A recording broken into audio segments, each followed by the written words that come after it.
What is up, YouTube? God. For today's video, what we're going to be doing essentially is we are going to be having a lesson live streamed with none other than TSM's own Tweek, who is a top 3 player in Smash Ultimate, super good at the game, has a phenomenal Pokemon trainer, has a pretty good Roy. Him and Mars went 0-2 in doubles when he played Joker, but he's really good at the game. He's really cut that out. I feel like he has a really cool playstyle to take a lot from, so we booked a lesson with him through MetaFi, and we're going to be doing that now live on stream, but it's also uploaded here to YouTube. So, this is for the YouTube video. For the stream, we're giving away a lesson to Tweek. But for the YouTube video, if you'd like to win a free lesson to me, which I know I'm not as good of a player as Tweek, but we do have a lesson to give away, just comment down below on the YouTube video, and we'll choose a random subscriber that's commenting to get a free lesson from me. So thank you so much to MetaFi for basically sponsoring this video. You guys are super sick. You guys are doing a lot for the scene, and I appreciate that a lot. So thank you guys so much. I appreciate it a lot, and I hope you guys enjoy the video. Peace. Yeah, we're good to go. All right. Okay. I guess we'll just get straight into it, unless you have any specific questions. I want to mainly focus on just like how I'm playing grounded and how I could be playing better grounded, and situations when I should be understanding when to adapt, if that makes sense. Like, okay. when they're clearly like reading something consistently from me, but I'm still doing it and not really even showing that I'm like recognizing that they're reading that, if that makes sense. Okay, maybe we'll just get straight into it then, and maybe when we actually get to matches, we can get to specific like questions too. Okay. Yeah, I guess I'll just get into it. Should I do something about the audio, or is it good as is? 105 man train. Maybe. Oh, it's better now. I can just adjust the stream volume on my end, so if you're cool with audio, that's fine. If not, that's fine too. I think here, because Roy is so close to the stage with still having a double jump, I don't think there's actually like I don't actually know if it's possible to get an edge guard here. I think setting up like a grenade as he grabs the ledge would probably be really helpful. Okay. Because he doesn't instant up B2, so there's no way for him to like... Right, like he has armor on it, and this yeah, is... he's so close to the ledge that I don't even think it's possible. Okay.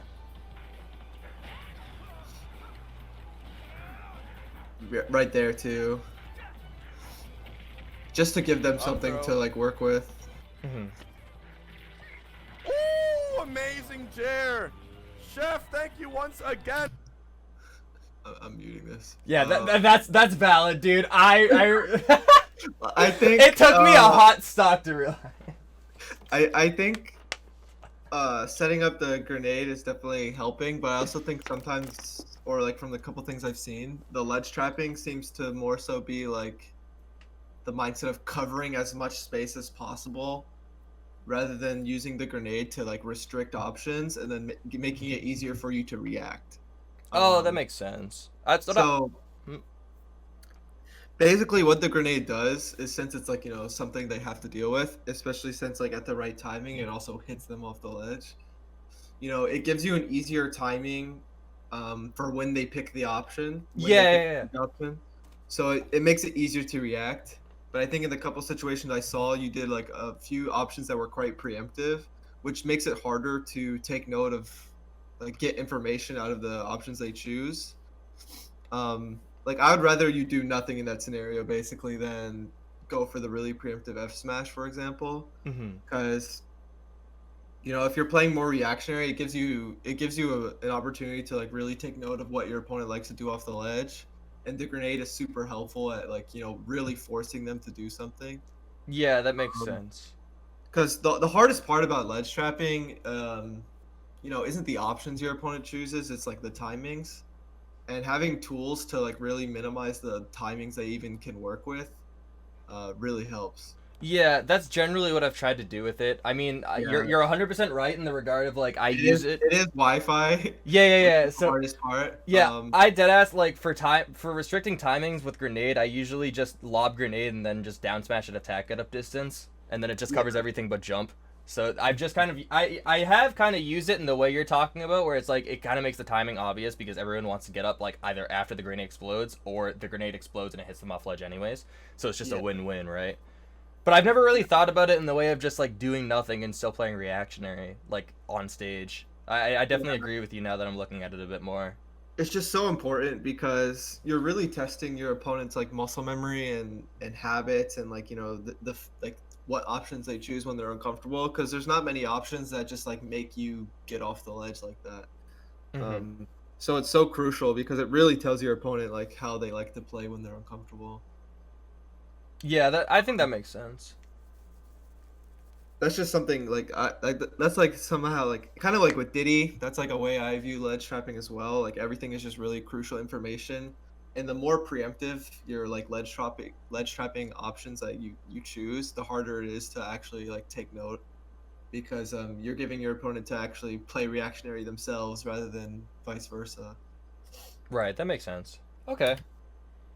And Goblin is running away with game 1. This is not even close.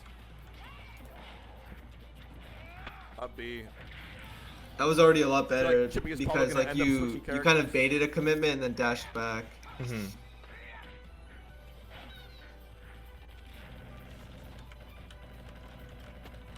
Excuse me. Come on, Chippy. You gifted 5 subs to be in this bracket. Okay, Make it don't count. listen to that part. Please don't listen to that Give part. us a good But- show. Oh, yeah, There we go. I don't know how it Grab. got Following up. Yeah. I think Alright. I might have accidentally unmuted it.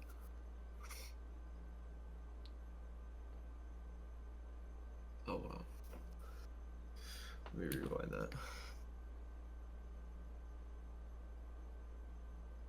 I think that air dodge was a nice mix up, but I think let me see. I don't think you made full use of like your invincibility. Yeah, I feel like I just kind of autopiloted roll. I don't know if it was because my hand was just already on the trigger from the air dodge, or just because he conditioned me with the movement, but... It's not even that like it's a bad option. It just felt like possibly a little preemptive. Yeah, I think you're right. Especially because with Roy, when it comes to the ledge, he has moves that'll hit you off the ledge, but it'll always be sour spot. Some characters he actually might not even be able to hit off the ledge with the grounded move. So I feel like you can really make the most out of your invincibility and really wait for like what your opponent likes to do, rather than like forcing like a guess. Right, that makes sense. Against Crom, it's a little different because Crom has, he can jab you off the ledge and whatnot. So there's situations that are a lot scarier. But with Roy, he has like the extra power, but you don't have to respect his ledge pressure as much, if that makes sense. Yeah, that kind of makes sense. Wow.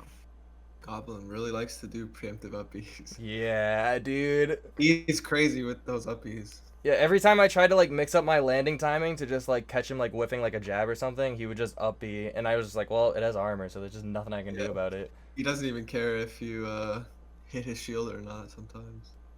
There you go. I feel like in the first game you would get momentum and you would preemptively like go off stage or something, but like you're controlling the corner like a lot better already. Mm-hmm.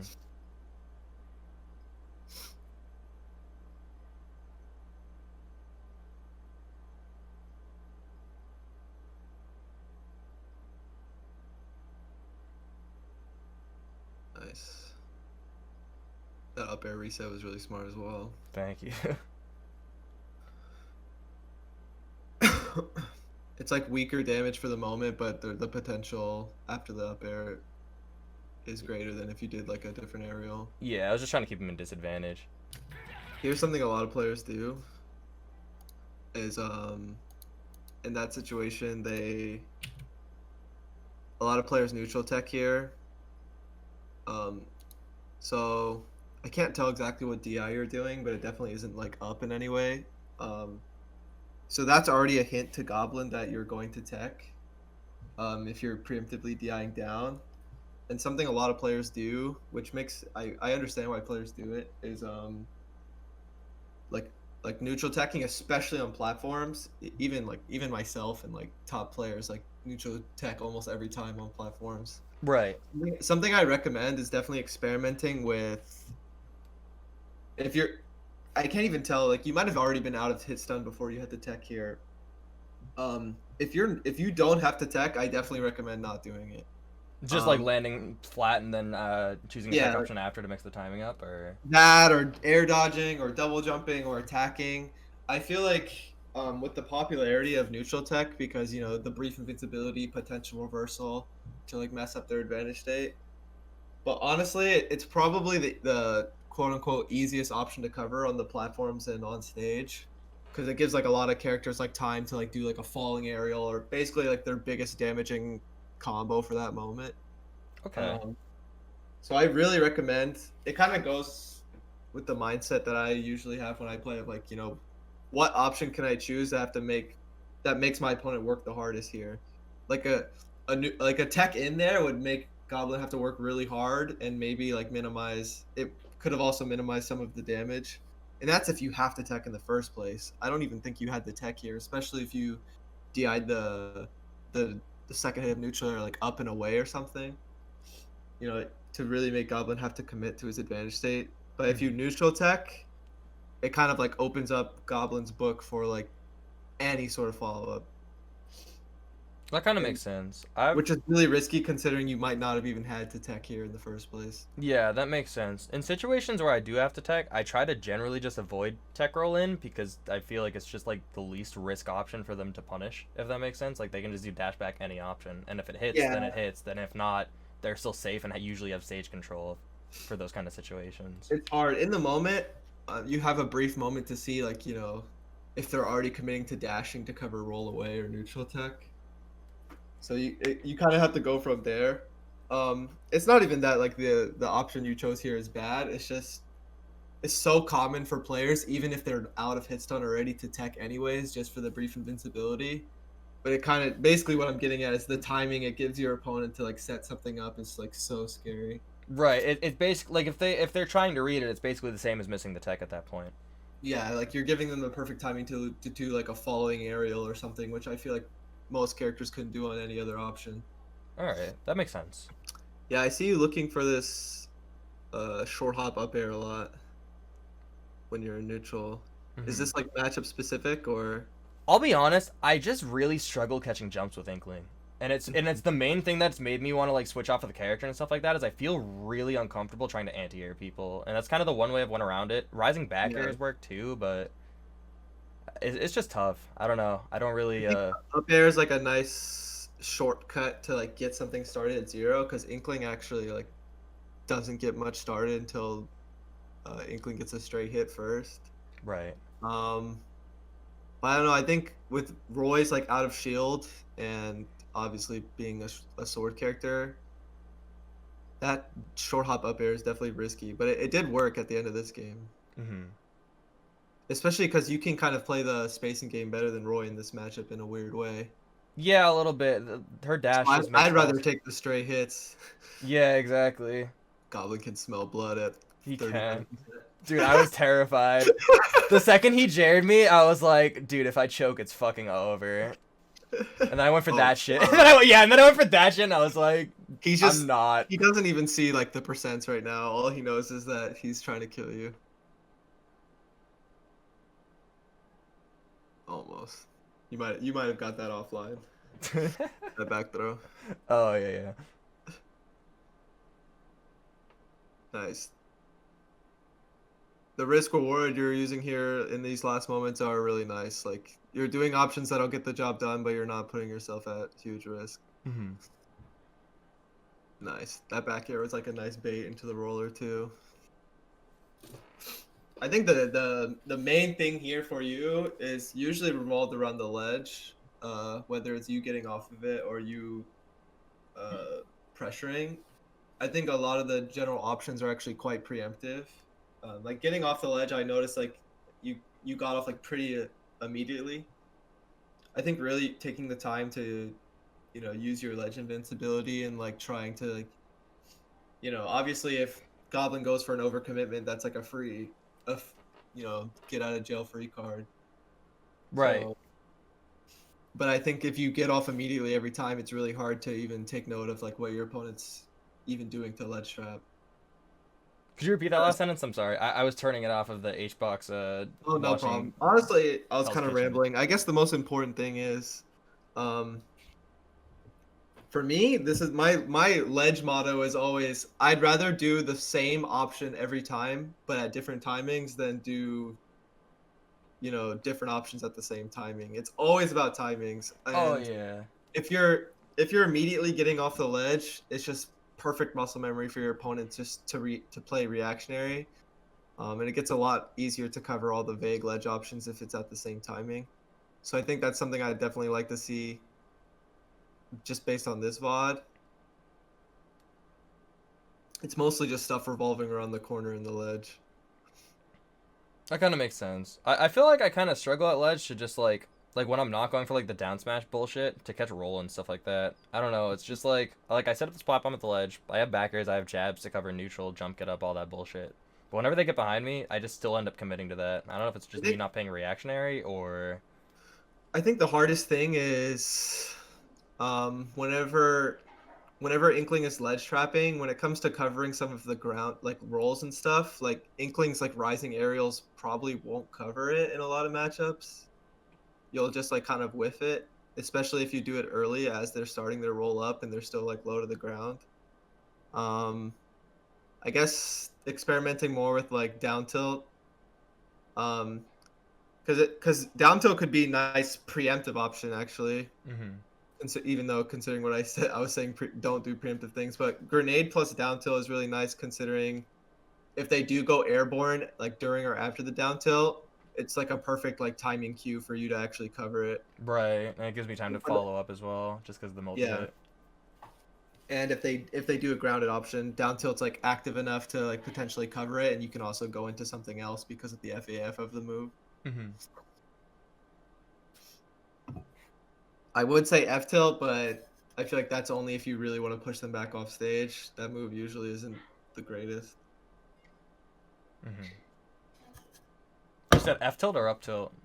F tilt. Oh yeah, F tilt's kind of buns. I only use that shit when I land with like back air and I want to catch them like jumping out of shield or something. But yeah, I could see it being okay at the ledge just to get the job done, but there's probably more to work with. Yeah, you can kind of like pseudo cloud it with like cloud landing back air F tilt at ledge, but it's just obviously smaller. But it might not be active enough to catch neutral get ups consistently either.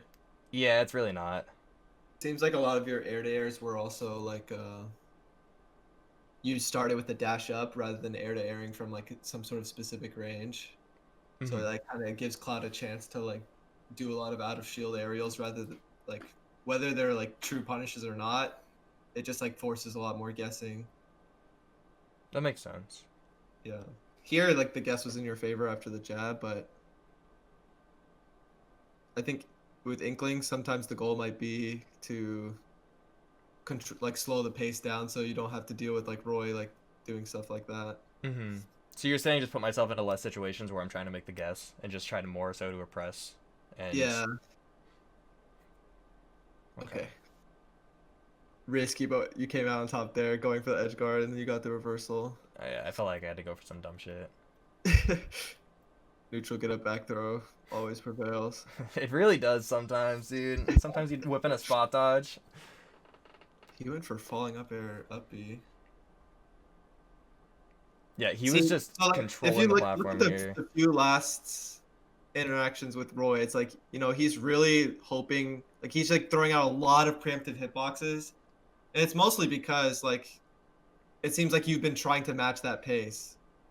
It's really hard to do with Inkling because obviously Roy's gonna do that better. Yeah, that makes sense. You're not doing that anymore, especially because like it's last stock. Like you're not taking those gambles, and since he's throwing out so many preemptive hitboxes, it's getting stuffed out, and the match is even now. Like he's just going from like platform to through it back onto it and just like putting out as many hitboxes as possible. Like right now that like there's no conditioning at all. Right. Yeah. And you just really took advantage of that perfectly.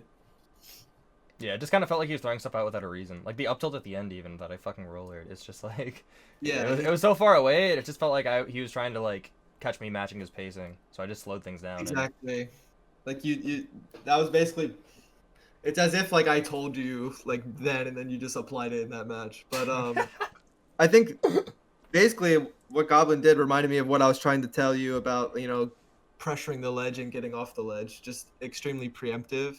Mhm. Kind of just trying to use Roy's like strength of speed and like range and whatnot to cover as much space as possible, rather than using the speed to like play reactionary.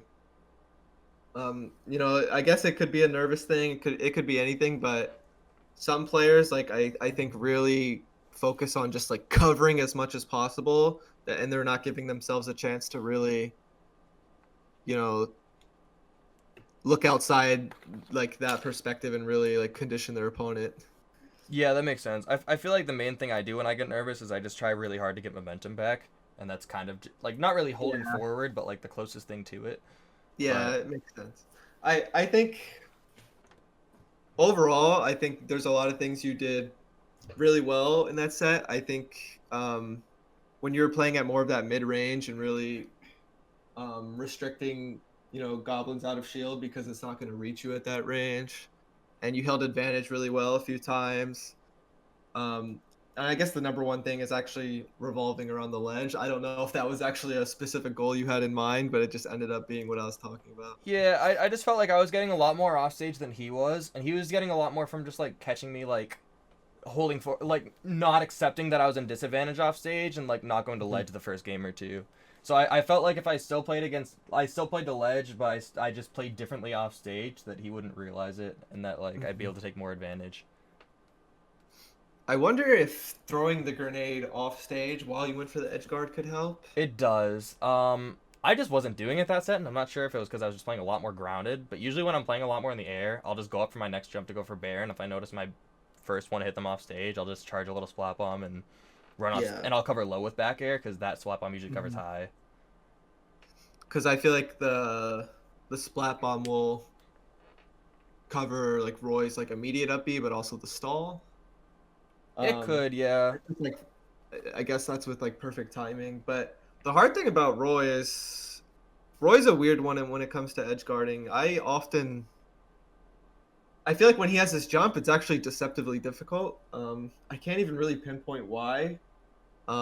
His I don't fall know if speed is it's a lot armor slower than I or, thought like- it would be. Like, What's that? I feel like his fall speed is a lot like deceptively slower than it like looks. Like he can stall for a lot longer off stage. That's what it is for me. Yeah. So when he has his jump, he just has so much time, and he just has a burst like moment of armor that he can just kind of throw it at any Yeah. time. That's what I it think is it's for me. It's really hard to hit him when he's like riding the stage. I feel like his hurt box is like really small when he's doing that. Especially because like obviously there's like the hitbox in front of him. Every time I try to, this is a little off topic, but it's just kind of talking about Roy. Every time I try to Z drop dare Roy with Diddy, he just goes right past it. So like whenever he's like doing a recovery really close to the stage, I have no idea what to do. So Oh, I get what you mean. Yeah, that's maybe I was just biased because, yeah, maybe I was just biased because and like trying to tell you to focus on the ledge trap, but I can definitely see why you would go for the edge guards as well. Yeah, that makes sense. It's just really hard when he has his jump. I guess we should just get into the next one. Yeah. Feel free to mute or not mute this one. I don't. I'm not going to talk at all during the set. Unless I'm talking like to myself. hey, Okay. like I just blurred out there. I do not talk at all. Yeah, this should be fine. It's not. True, it is not. It's not Hungry Box Extreme with like a bunch of stuff. at Yeah. once. I feel like. I'm not sure if this roller was worth. Yeah, I feel like I just kind of caught myself like autopilot trying to catch his getup or his landing timings with a character that just like can stall so much in the air like Bayo. And I just feel like it was a shit idea. It might be more about like less is more here and actually controlling space and stage rather than like, because air to airing at the wrong times against Bayo is definitely what she wants. God, dude, I can't get Like in. right there, like that second up B is actually like a last resort option for her because she has so much God, I lag can't get in. Yeah. upon landing. So if you actually dash back there, then like whether she commits to that up B or not, she gets punished. Right. But So- if you try to preemptively hit her too early, she has a an opportunity to okay, actually okay. reversal. So you're saying like play more passive and not just kind of happy. wait for her landing timings rather than like Yeah, just punish I'll the go lag back itself. one more time. So, dude, I suck with this. Okay. I was literally just hitting the wrong button. Right here. So right before Bayo I lands, can't get in. they go for the second up B because it's literally the only mix-up they have. Right. But if you wait it out, then there's whether they do that up mix-up or not, like it's gonna be the same punish for Okay, you. okay. Yeah, the only thing they have at that point is like a landing witch time to catch me like preemptively doing Exactly. shit. So a dash back like just covers all of that, and you get a punish because of all the resources they burn. Okay. Wow. Yeah, they genuinely, I feel like they just played really, really like well this game out of nowhere. Definitely. And I also had nerves because this was like right after. Yeah. Dude, Okay, so I also had. nerves in my body Yeah. right now. It is so hard to focus.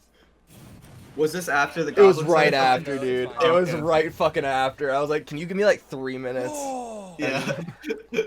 I think the number one thing that they capitalize on really well here is really punishing you for preemptively trying to like going air to air with Bayo. Mm-hmm. There's just certain windows where the risk reward is really in her favor, and then the risk reward is really in your favor.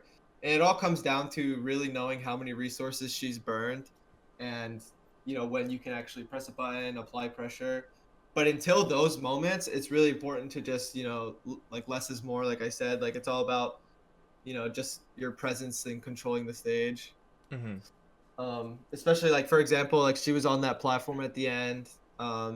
She was like sitting in shield a little bit.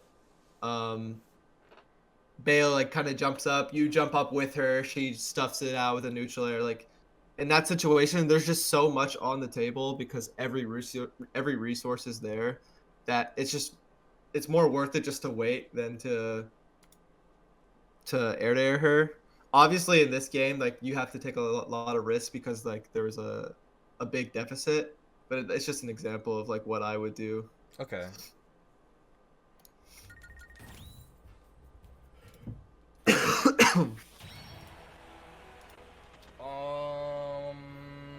You can probably right arrow to game 2. I Okay. kind of want to deal with it. I think playing on Smash the Bayonetta, and especially by I think Bayonetta, this is a the perfect normal game example and of really not trying to react play to as SDF. grounded as This possible is and the really first Bayo I played using against that, like like inklings reacts like to my SDI crawl properly and has good follow. anything like that So I have to to actually mix up my SDI for the first time ever. to be like Alright. really pesky to hit. I'll play it smart. And like doing something like jumping up with her and being in her space like makes it a lot easier for Bayo to get her like bread and butter stuff. Okay. I think here is another example at the ledge where it's probably better to just dash back and set up another grenade. Mm-hmm.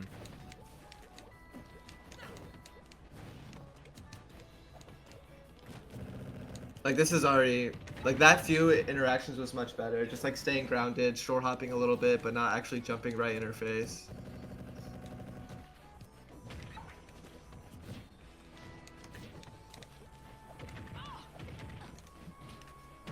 Nice. Oh, that was almost perfect. That's fine. I'm surprised they didn't go out for an edge guard there. Yeah, and I was jumping from ledge a shit ton too, so I was just like I felt like I got away with way too much there, to be honest. Okay, I feel like you got out of it unscathed without ink. Alright, perfect. You caught the joke. Okay. I think we needed that first game to reset mentally.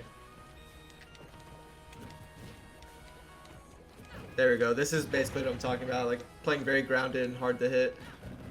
See, like the ABKs are just whiffing. Yeah, because I dash. Yeah.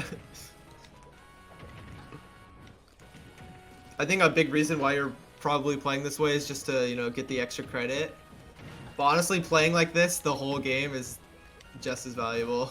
Yeah, no, you're 100% right on the first part. I only do end up, like, I end up trying to, like, get momentum at the start, and then if I'm, like, up, I just play with stock lead like this, but... Wow. Okay. We'll Wow. take that. Just wins. Yep. It does just win. It's actually not even a surprise. I don't know why I'm surprised. That's why I played this character on launch, dude. That says better heel slide. A much better hitbox than heel slide. Using your double jump but not fully committing Oh, I to got going to baited. the center stage is good there because she doesn't have a lot of resources here. She has a brief moment of lag, but you were disciplined enough to like, Oh, I got stay in the baited. corner for a little bit longer. That's fine. Yeah, it's more so me just trying to take back stage control in like a passive way by just like baiting them to Yeah. think I'm gonna land that way. You're giving yourself a chance to play reactionary. Cause like it looks like you could take that gamble to like get out of disadvantage because of the brief moment of landing like she had. But it also could all like Bayo could really use that as a bait since you're not just out of disadvantage yet since you double jumped. Right. So being willing to like go to the corner or even grab the ledge there is really good, and like go back to that grounded style to go back to center stage eventually. Okay. There we go. Not committing to a button there was really good after the bats since she kind of had frame advantage. That moment before, and I was saying you were playing it really well when you had the stock lead, and right now is definitely like how I would like to see the matchup all the time. Like the whole time. Okay. Yeah, the first game obviously is a lot of nerves and whatnot, but Yeah. I think the thing is if I feel like if I play that way, like when I don't have a lead, it feels a bit different for me at least than when I'm playing it with a lead, just because I know that they have to approach eventually, kind of thing. yeah, it's a lot easier to, in hindsight, to like play the matchup how I'm describing it when the deficit is this bad for her. But yeah, that's the thing is like I feel like whenever I have tried to like play it that way when I'm down or play it that way like when it's more even, like Yeah. Bayo will use like a lot more like just like passive options to like stall in the air, and I guess what I'm trying to say is like feeling that kind of stuff out is difficult for me because I don't have to feel it out when I have the lead because I just don't have to interact with it. Okay, so for when Bayo's actually winning, this is I'm really glad you asked that because I think that's really important. It all comes down to like the clock, obviously, and being disciplined enough to actually, from Bayo's perspective, being disciplined enough to really play it out and use it to her advantage. And for the person that's losing, it's really important because the clock tells you like how safe can I really play this out and still have a chance of bringing it back, right? Mm-hmm. A lot of players, they'll see the deficit and they think, okay, I just have to go all out right now. Like, I'm probably going to lose this game, but I'll just make a bunch of risks and try my best. Because using the clock like really efficiently is extremely hard. It's very vague to see like how aggressive you should play, how passive you should play based on the clock. But the clock is definitely your biggest enemy and your best friend in these situations, especially against a character like Bayo where she thrives, like you said. So I would definitely always be willing to like play like quote unquote the same way as if you were winning, especially at first to really test the Bayonetta player. Like, are they actually willing to like play as passive as and like safe as as the matchup is in my head? Like, Right. in Not your assume. Just don't assume their intelligence. Just force that they have yeah, to show it. exactly. Like make them work hard for it. Like kind of the same type of thing we were talking about earlier with the neutral tech. Like, give them at least the opportunity to show that they're willing to run the clock, and then you kind of go from there. Okay. Because in your head, like this is a terrible spot. Like this is where the matchup can be really annoying. Blah blah blah. Like there's really no way for me to win here. But at least getting that out of your opponent, like actually like exhausting them or like getting the information of like how defensive are they willing to play, like how in tune are they with the clock right now, can really help. That makes sense. My one last little tidbit. My general mindset on it has always been kind of like if I'm not approaching, I'm not improving as quickly, which doesn't mean necessarily holding forward. Just like obviously like constantly trying to interact. I don't know if I should be. I don't know if what you're saying is like I should be trying to avoid like interaction with them, or if I should just be playing like a bit more passive but still in their face. Because I try to play like as in players' faces as possible, just so I learn like the right and wrong burst options for certain characters. I guess what I look back to is the first game where a lot of you would have a deficit and then you start kind of like trying to like air to air with Bayo, and that's where she has access to like easier side Bs into like more damaging combos. So in those situations, like there's some moments where you have a deficit where you might still want to try to air just to get something started for yourself, but in those situations, like especially just like we said, to really test your opponent, really baiting it and like continuing to control center stage than like, and playing grounded like you would do with if you were winning. I guess basically, yeah, what I'm saying is to interact less even when you're losing. As backwards as that sounds. At least for a brief moment, just to really Reset. give yourself information as to like, what your opponent's willing to do. Because not everyone is willing to run the clock like that, and it could really help you. Mm-hmm. I mean, I'd ideally like to not, like, because, yeah. I'd like to not feel like I Wi-Fi'd my win, but I feel like offline it's still, like, very valid. Yeah, so it's not even about Wi-Fi. It's more so about, like, how willing are you. Like, playing like that is very exhausting. Like, it's a lot of, like, nothing. Mm-hmm. But in terms of, like, when you're at a deficit that big, I think it's really important because it's the only chance you're going to get information for the rest of the set. Mm-hmm. I guess that's about it when it comes to that. Right. Also, I guess something I have to consider when giving that advice is not everyone wants to camp as hard as I camp sometimes. Well, I mean, I feel like you mask it, true, but like also I feel like you mask it, like players like you, like Tyler, everyone just like mask up that the fact that they're playing camping and playing very passive well, so it just looks super aggro. And I guess what I'm trying to do is like, which obviously you guys are fucking 50 billion tiers higher, right? But I am trying to figure out how to make it that kind of pressure where it's like not really aggressive, but it looks very aggressive. I guess it goes hand in hand with what I was talking about, like with like baiting the air-to-airs with Bayo and whatnot. Like a lot of the quote-unquote camping that goes on with like, me or Tyler, like you mentioned, like a lot of it is like just like a bunch of baits over and over to really test your opponent. Like, I always like to call it like fake aggression or something. Like, I'm acting like I'm doing something punishable just to test like my opponent's like experience. Mm-hmm. Okay. Are they gonna fall for it? And like, there's just a bunch of neutral situations and tricks up my sleeve until they really give me the information I need to like go forward. All right, that kind of makes sense. I feel like the way I navigate platforms is a little telltale too. Like I feel like it's very obvious. Like I'm always just kind of running off, and I don't really have situations where I drop through unless they're like right under me. I wanted to rewind it. So you double jump here and then fully commit to like trying to get back to center stage. I think that's a situation where you have to cut your losses and maybe even grab the ledge. Mm-hmm. Because there's just, especially because Peach has like float up air, so she can do a bunch of grounded pressure that are still aerials, like, and you're just taking so much extra damage for trying to fight your way back out of disadvantage there too. Oh, that sucks. That sucks. I need a new controller, dude. Yeah, it looks like snapback might be fucking you over a couple times. Yep. I got snapback on it, but yeah, it's been a minute. Yeah, this is the thing I'm talking about, right? It's where they have the lead and they're playing passive. I feel like I commit to dash back so much and I'm not taking stage control enough because it's hard for me to like recognize situations when I can. Yeah, it's also because Peach has like the turnip in her hand, right? So you're a little worried about that. I think being willing to like try to play reactionary and catch it, so you like still have the chance to like control the stage rather than like respecting it. Mm-hmm.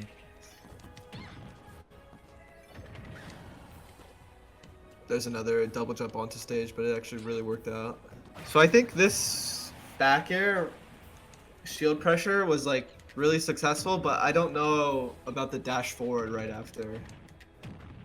I feel like using that moment to really like maybe even dash back and play reactionary, because Peach like really went for, that was like such a preemptive like neutral air out of shield. I feel like with a different spacing you could actually deal with that option too, because they're responding like that because the back air shield pressure was so successful. But I think dashing in puts you in another situation like with the Goblin set where it's like you might be guessing more than you have to. That makes sense. Another stitch. Dude, I know. Like the one game Mute picks Peach, dude. I get fucking double stitched. I hate this character. Why RNG? She'd be perfectly fine without this stuff. For real. She has enough of flow canceling, dude. Yeah. The amount of fucking timing mix-ups that shit gives you. Like, we already have Hero and Game & Watch. Why does she have it? Listen, man, Game & Watch is a 1 in 9. He needs it.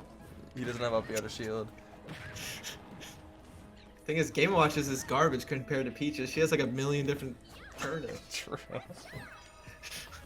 I would say Peach's turnips are better than Hero's menu. Overall. Low key, yeah, because the counterplay to menu is literally just shield and react to Hatchet Man, and nobody realizes that shit. Dude, I had no fucking clue what to do here at ledge. Yeah. The thing about turnip is she has a bunch of different stuff, so it doesn't matter that some of the shit is really rare. Like, she's gonna get something every game. And then there's like, she has literal infinites with the item. That's a dot eyes. Or something. Dude. What the fuck? That's what I'm saying. She has like so many in-betweens too, dude. Like Yeah. dot eyes and wink face are just like kind of good, but like more common. And then like the base turnip is already like one I of the had the best right idea items with in that the down game. smash too. They just realized it at the last Yeah. second. So I definitely Dang went on a it. tangent, my GG's. bad. That was fun. That was good. That was a good set. You're good. I feel like there's only like one like small point there that happened, but it wasn't even that major. It was me just trying to read them going to ledge, and they just stalled a little bit. That's all. We can get into actual matches if you'd like. Yeah, I was gonna say we only have like 10, 15 left, so I'm down to I'm do. down to like do like 20, 30. It's fine. Okay, if you're sure, then. Yeah, no rush. If you have any specific questions beforehand though, when it comes to like the VODs we looked at, or like literally anything at all, I'm down as well. Just ask like, you mean like from the VODs, like ask now, or like from playing? Yeah, anything really. Okay. I also always tell people like, especially after we get games in, like if you have questions like during the matches, that's fine. But I also, if you want to have time to like collect your thoughts and like maybe ask like more concise questions, even if it's like a week from now, that's perfectly fine with me too. Oh, okay. That would work out well. 3, 2, 1, go!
You're fucked up for that.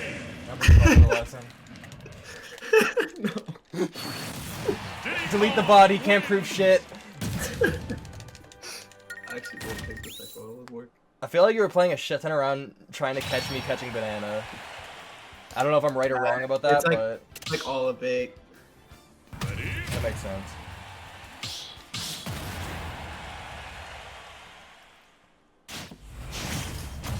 It's still just chatting. Listen, dude. The Patreon will be up soon, I promise. Alright, saved. My bad. It's a slight throw on my end.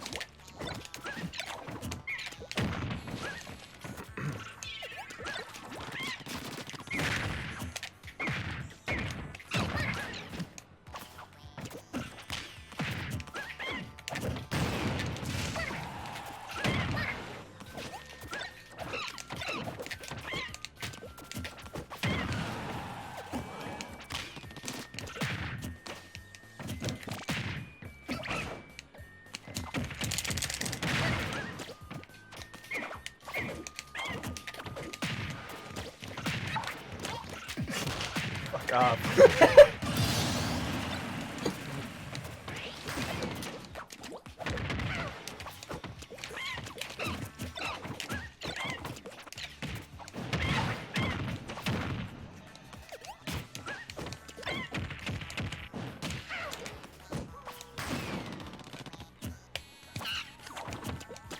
Yep.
God fucking damn it.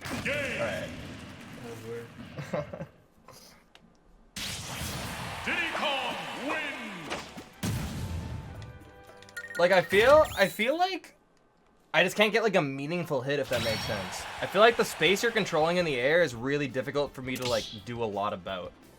I don't know if it's me thinking about like your positioning in the wrong way, but I think it could be similar to what we were talking about with Bayo. It's like it's slightly different because it's not like actual like resources being burned with like landing lag as consequence. But it's more so I feel like you're preemptively committing to something despite me like still not actually committing yet. Like it's just like a lot of baits like B reverses and Z drops and stuff like that.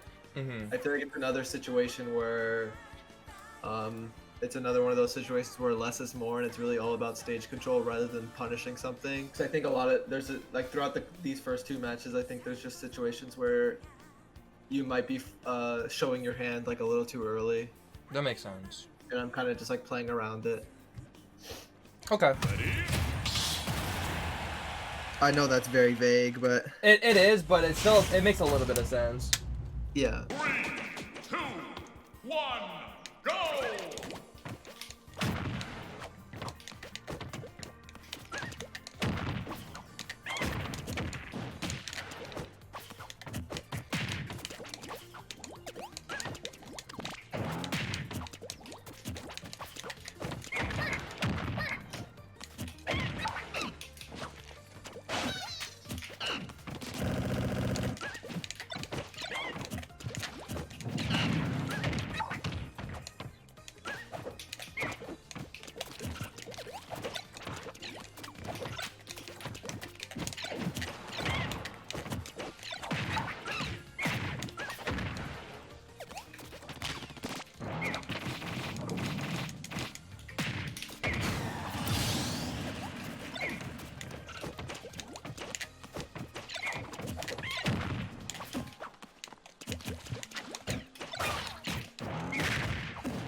No way. Thank God.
Wow.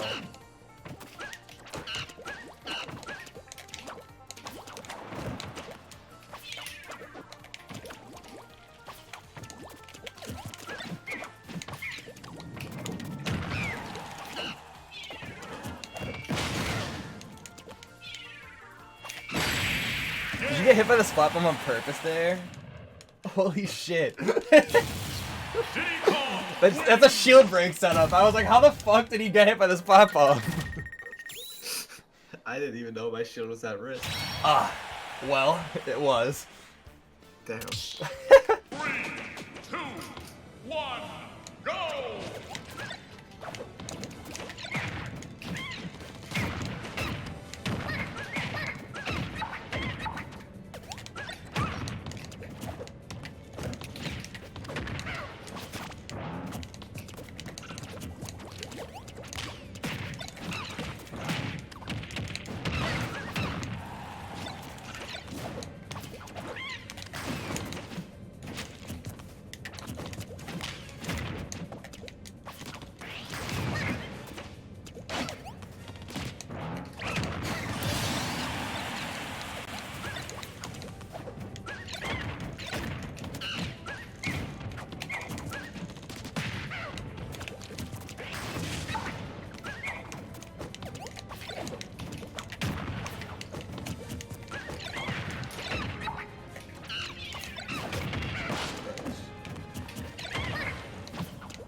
I thought maybe Diddy Kong's humongous dash Oh, yeah.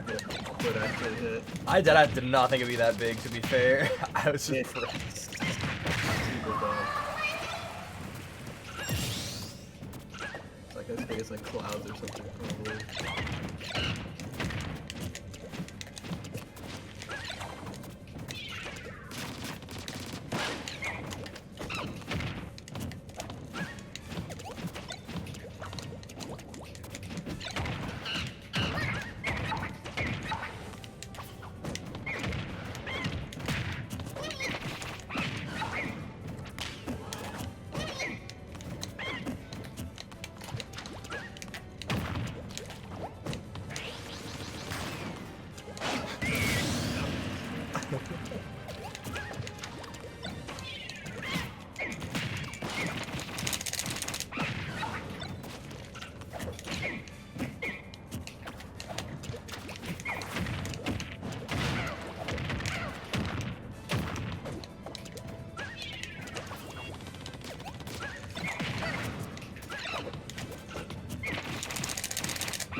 Damn. Fuck.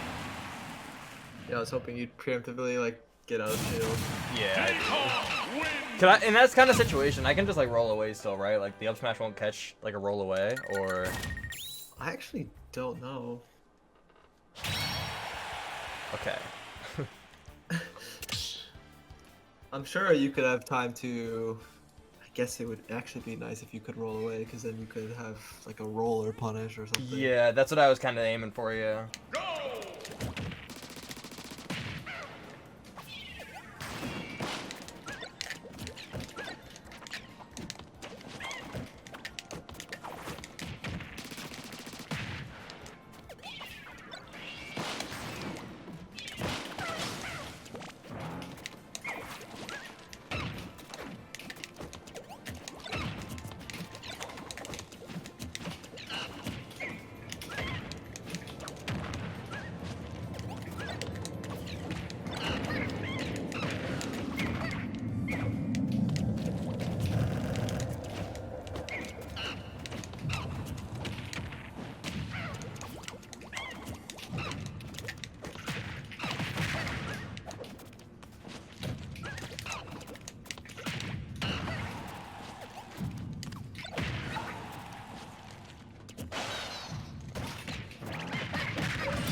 Dropped an ultimate.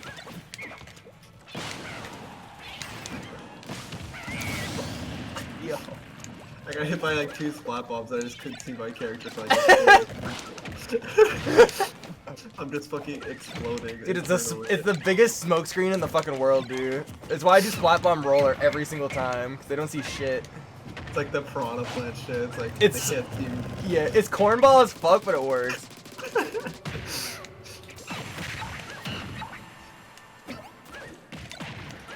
Yeah, I fucking. The second I got hit by banana, I was like, here we go. It's the nurturing. I want to try a couple Joker games if that's cool. I know we didn't look over the VOD, so I feel like that having it be the main focus wouldn't be the greatest idea, but. No, anything is fine. I'm always like, every time I do like the actual games, that was actually my first time doing VOD review, but every time I do matches, I'm always just praying like, I really hope they don't hate me, because sometimes I just don't know how to give advice when I'm playing the match. I'm like, please have specific questions. I'm begging. No, that makes sense. I feel that. I feel like that's why I feel like a mix of both is great, because it's like Yeah, you can. I feel like you helped a lot ironing out habits and stuff like that, and now it's less of me asking questions and more of me like understanding like, okay, like this is the situation he's talking about here. Executing, yeah. And it gives you a more general idea of how I play before we play, so you just don't have to like condition me into like understanding my habits. Like you just watched VODs and understand them now. I don't know. I'm always like hoping like after the lesson they don't just like leave the call and they're just like, wow, that shit was not worth it at all. Dude, I'm waiting for that day. terrified of that shit, dude. Yeah, well, I want a refund. Imagine, dude, that would suck ass. I expected it to be the fucking greatest of all time. What? Yeah, I'm not PR in my school.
Dude, are you fucking kidding? That was All so that from fun. falling out of my forward air. I've never seen such an apparent case of just like Unlucky. dying because the game sucks ass. I Like, can't fucking believe You it. loaded at basically 0% just because your move didn't work. Dude, I was like, here it is, here's the read, and it didn't fucking connect. Good lord. Don't show someone trying to get into ultimate that clip. They'll never want to play. True, the game. true. Yeah, show them, I don't know, something Genesis 7 joke.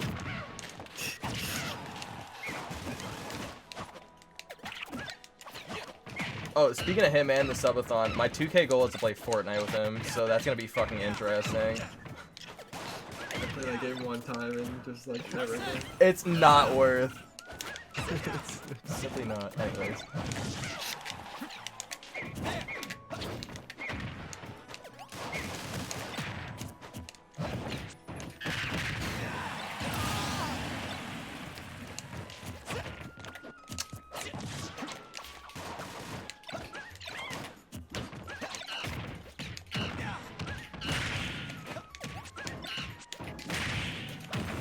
I need life alert. Thank fucking God. Oh my god, I can't.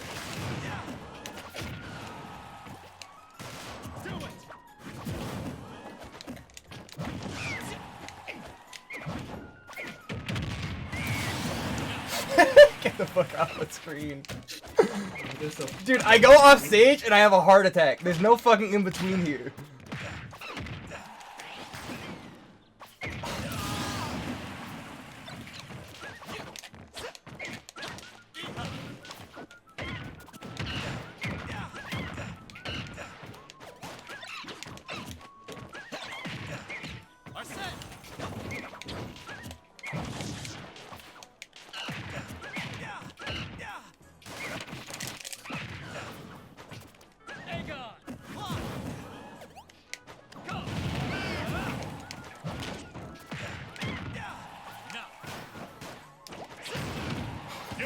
God, and you know, Inkling sounds real fun. Inkling sounds like a blast. Having a privileged recovery sounds like a good time right now. maybe DLC is not the way. maybe at least with the Joker, man, it's not. Okay, but that was actually a perfect scenario of the neutral tech actually being really like dangerous. I like on that platform follow-up, like it started off like a mistech, but then after the down air you teched in place. That's like a perfect example of like probably doing other tech options to actually make it harder for your opponent. Okay, that kind of On the makes sense. platform, everyone has this habit. Even I do it way too much, like neutral teching on the platforms. Mm-hmm. Yeah, because I feel like it's a lot easier to react to the fact that you're gonna be in a tech situation on stage than a platform. So people just aren't ready to Yeah. like hold a direction.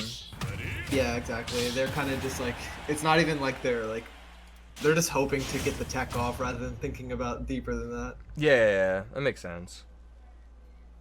But like I've never seen like a player that doesn't do that, and I think the fact that I have that habit myself is why I'm always trying to like stress to people why it's dangerous. Yeah, that makes sense.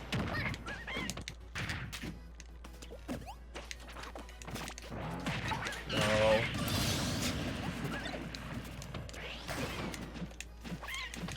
I can't believe he just has an air flip kick, dude. I can't believe it. Oh wait, I'm not Joker. Holy shit, I live. Yeah, all of Diddy's KO power went into that one move. Dude, Downer just it's kills fucked. it. It's like one of those moves where like it's way too fucking fun. I can't help it, dude. I'm gonna go for it. Well, hey, I'm glad you're having fun. I'm just happy that. Yeah. What a nice guy. Yeah.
I'm just happy to be here.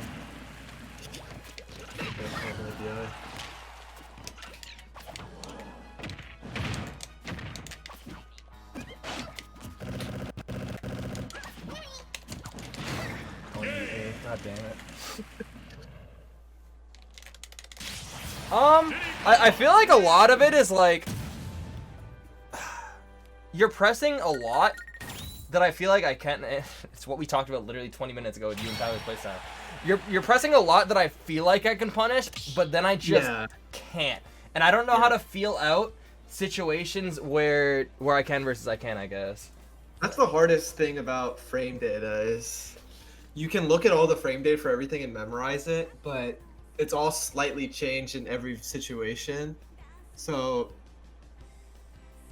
like, obviously there's one thing is like, you know, being more in tune with the frame data, but then you have to account for like spacings and like, you know, where they do like an aerial and stuff if it comes to like when it's, you know, an aerial, for example. But a lot of it, what it comes down to is like risk reward. As long as you have a vague idea of like what the frame data is, what's punishable and what's not, you kind of go from there. And another thing is like something like a lot of people do on Wi-Fi because it's easier, but it's also really nice to do it offline as well, is, you know, instead of punishing the option that you see right in front of you, trying to get a read on like, you know, what your opponent likes to do like afterwards and like punishing that. Yep. Like for example, like, you know, if I back air your shield and I jump afterwards or something. Right. Trying to fit like with like nair and stuff like that, just like punishing them going up for the next nair, for instance, like little stuff like that. Yeah, it all like starts to add up, and the conditioning is really important, and that's where you start to punish the things that are in your face because they're worried about you punishing the next option. So there's a lot of conditioning that goes into stuff like that, especially with characters like Diddy, where like everything he does is safe. Yeah.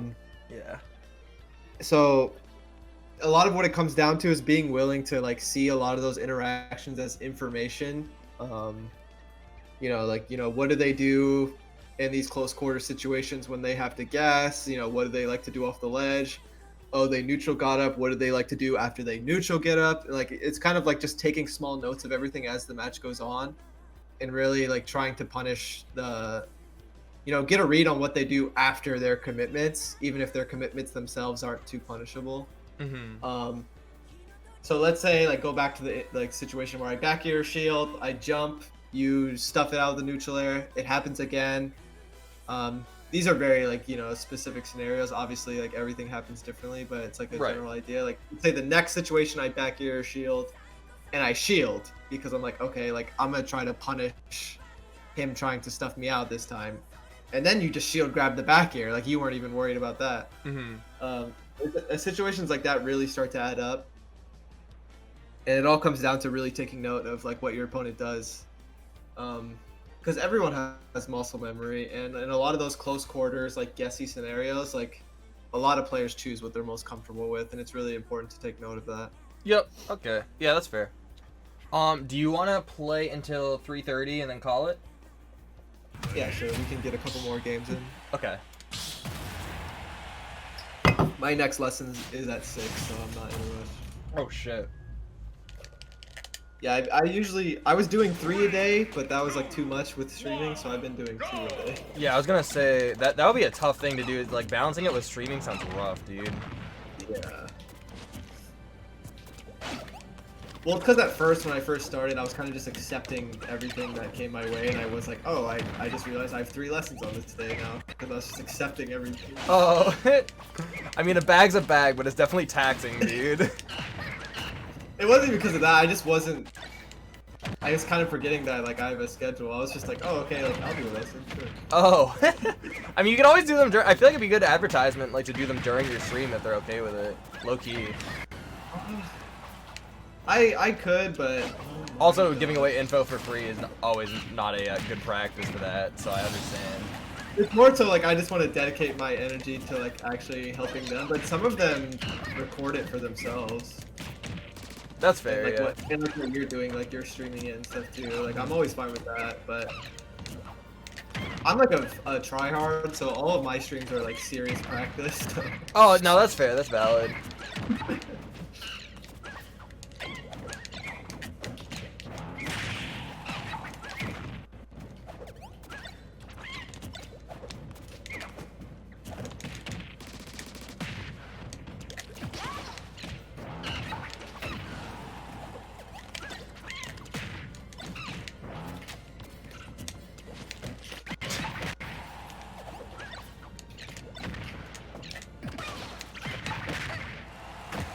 What's that? Especially.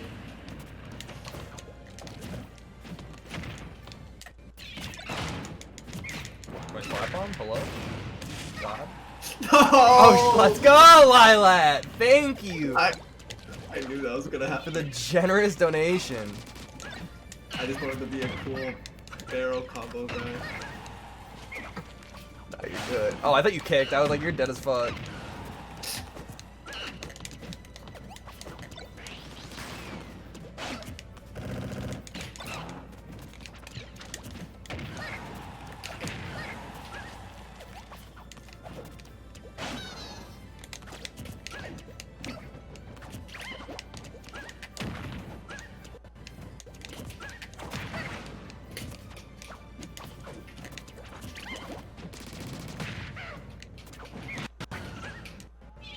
Yeah, you're right.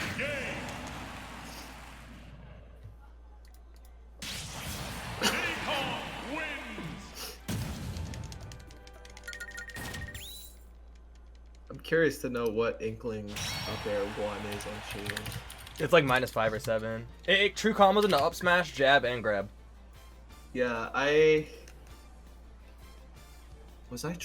forget what I was I trying to up smash it or banana out of shield? But You were I was facing, getting, your back was towards me, so it was either back air or up smash probably. I don't know if I was a kill percent or not. Yeah, that was actually really interesting. I was getting stuffed out way quicker than I expected. Yeah, landing up air 1 is so good. 'Cause it's such a good check.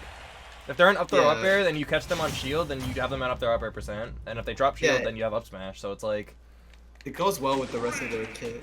Mhm. I feel. yeah, it's just the only struggle is just pairing it with their fall speed. That's the only thing. Because sometimes it Yeah, can and just get a bit also- obvious.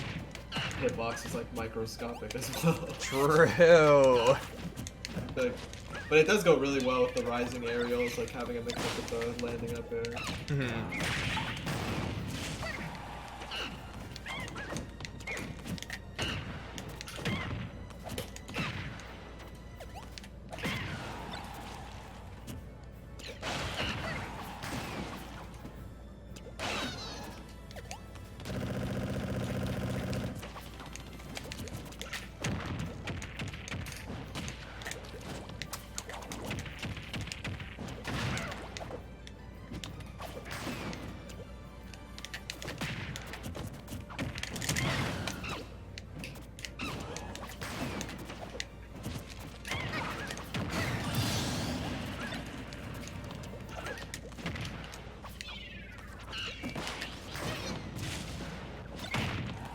Oh shit, bet?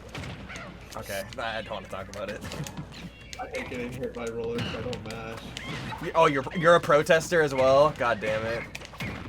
I've ran into a couple of your kind. And I take full advantage of it, but... It's so weird. I say I'm such a tryhard, but when I have to mash, I'm like, I'll just die. I'll take it. Hopefully not in bracket at the very... Like, I feel like... No, I don't mash. I'm not In kidding. bracket? Oh, I'll like bad. rotate my stick. Like I don't do like what everyone like. I don't. Yeah. Oh, you don't try... It's You don't good. you button mash, like, super hard. I was gonna Yeah. say, dude, I'm gonna hit you with the no mash I'm combos at pissed. some point then. Maybe. If I'm pissed, I'll maybe like press a couple buttons along with the control stick. But I'd be fucking pissed. Thank God. I deserve to kill you. Thank you. There's my 50% kill combo. Hate to hear you.